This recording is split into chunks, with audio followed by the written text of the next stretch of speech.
Gempar, bunyi tembakan terdengar TNI serang markas pertahanan Malaysia.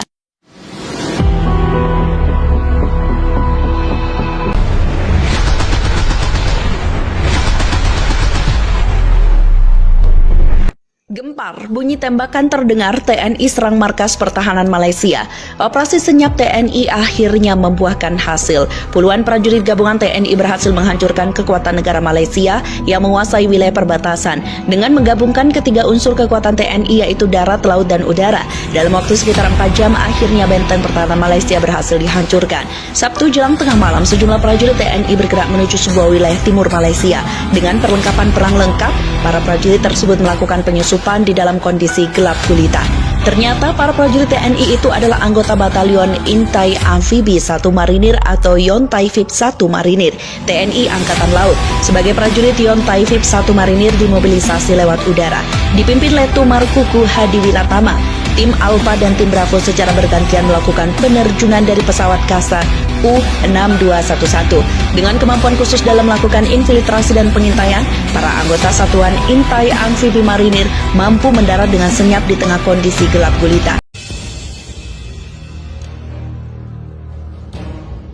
Konflik Indonesia dan Australia nampaknya berjalin semakin panas.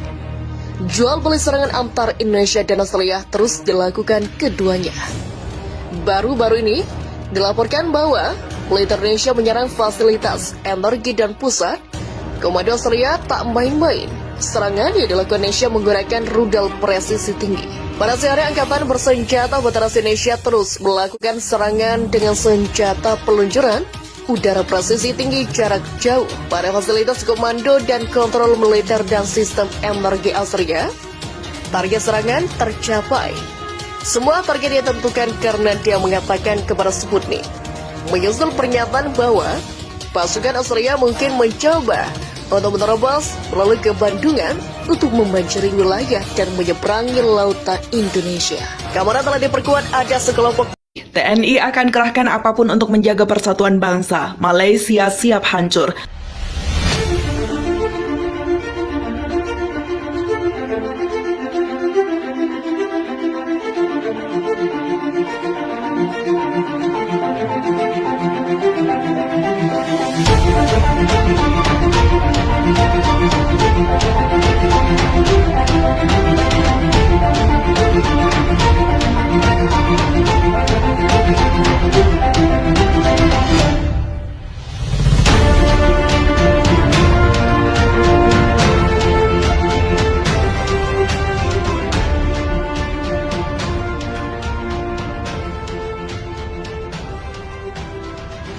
TNI akan mengerahkan apapun juga untuk menjaga persatuan dan kesatuan bangsa serta menjaga kebinekaan. Demikian ditegaskan Panglima TNI kepada seluruh prajurit TNI Grup 1 Kopassus Serang, Banten pada Minggu. Panglima TNI menyampaikan bahwa TNI akan selalu memegang teguh amanat Sabta Marga dan Sumpah Prajurit, selalu setia kepada Negara Kesatuan Republik Indonesia yang berdasarkan Pancasila dan Undang-Undang Dasar 1945, serta selalu membela ideologi negara Pancasila dan sebagai bayangkari negara dan bangsa Indonesia.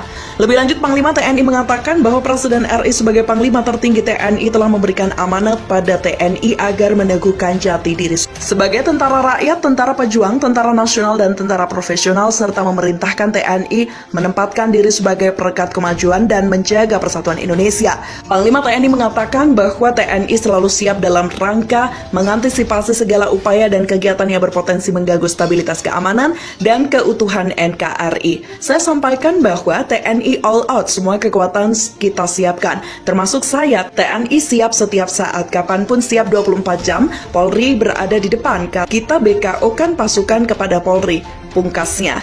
Malaysia kembali melakukan tindakan yang memancing amarah warga Indonesia. Penembakan WNI kembali terjadi. Anggota Komisi 1 DPR mendesak Kementerian Luar Negeri RI atau Kemlu untuk mengirim nota protes kepada pemerintah Malaysia terkait dengan penembakan terhadap 4 warga negara Indonesia atau WNI hingga tewas oleh polisi negara tersebut. Sebagai anggota Komisi 1 Bidang Luar Negeri, pendapat saya sudah saatnya Kemenlu RI menyampaikan nota protes keras kepada pemerintah Malaysia sekaligus meminta pertanggungjawaban negara tersebut untuk mengusut tuntas kejadian tersebut, katanya melalui layanan pesan singkat Selasa petang. Demi merespon kasus penembakan terhadap 4 WNI hingga tewas oleh polisi Malaysia hari Jumat kemarin, sekitar pukul 12.00 waktu setempat, yang mengutarakan bahwa kasus yang sering berulang dan yang dicemaskan WNI yang bekerja di Malaysia itu tampaknya tidak mendapatkan perlindungan serius dari pemerintah Malaysia. Saat ini, militer Indonesia telah memasang 200 rudal jarak jauh berbagai varian di sekitar Selat Malaka yang diarahkan ke ibu kota Malaysia, Kuala Lumpur. Adapun target utama antara lain Gedung Parlemen, Pusat Pemerintahan Ahmad Badawi, Menara Petronas, serta beberapa objek vital lainnya. Peluncuran rudal-rudal tersebut segera dilakukan apabila Malaysia kembali membuat ulah terkait dengan klaim atas warisan tradisional budaya Indonesia maupun pelanggaran teritorial baik disengaja maupun tidak disengaja. Pejabat militer Indonesia menyatakan siap akan membombardir Kuala Lumpur dan menginvasi Malaysia jika negara itu kembali melakukan klaim budaya maupun pelanggaran batas teritorial. Rencana agresi militer dengan sandi operasi Gayang Malon beredar di luas di masyarakat, khususnya mereka yang tinggal di perbatasan Indonesia-Malaysia. Pelanggaran-pelanggaran yang sering dilakukan negara yang mendapat kemerdekaan hadiah dari UK itu telah mendorong kebijakan militer Indonesia menjadi lebih agresif dengan mengandalkan preemptive strike terhadap Malaysia. Untuk mendukung operasi tersebut, militer Indonesia sudah menyiapkan skenario militer, logistik persenjataan, melakukan latihan agresi, serta mempersenjatai milisi di sekitar perbatasan Indonesia-Malaysia. Operasi yang ditujukan untuk memberi efek jera kepada Malaysia yang selalu membuat ulah tersebut mendapat respon yang baik dari berbagai kalangan domestik maupun internasional. Adapun skenario militer yang bocor di masyarakat sebagai berikut.